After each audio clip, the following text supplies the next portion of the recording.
ইয়াতিহি মালাকান, দুইজন ফেরেশতা আসবে, ফাইজলিসানিহি, তাকে বসাবে, পরে জিজ্ঞাসা করবে, ফায়াকুলানা লাহু মার রাব্বুকা ওমা দীনুকা ওমান নাবিয়্যুকা, এইভাবে তিনটা প্রশ্ন করবে।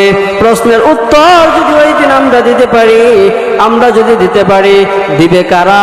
যারা দুনিয়াতে রবের হুকুম মানবে, নবীর তরিকা অনুযায়ী চলবে, তাদের জবান দিয়ে অটোমেটিক আল্লাহ বের করে দিবেন। যখন ফেরেশতারা যখন প্রশ্ন করবে আমার রব্বুকা, তার জবান দিয়ে চলে আসবে আমার রব হলো রব্বি আল্লাহ, আমাদের রব কে? আওয়াজ দিয়ে বলেন আমাদের রব কে? আমাদের রব হলেন আল্লাহ। ফেরেশতারা যখন জিজ্ঞাসা করবে মা ওমা দীনুকা, তোমার দিন কি? আবার বলেন আমাদের দিন কি? আমাদের দিন হলো ইসলাম। আবার ফেরেশতারা বলবে ওমান নাবিয়্যুকা, ফেরেশতারা বলবে বা মান হাদার রাজুল আল্লাযী বুইসা ফীকুম, একটি রাসূলের চেহারার ছবি দেখায় বলবেন ওই লোকটিকে চিননি, যদি সে রাসূলের অনুসারী হয়ে থাকে দেখা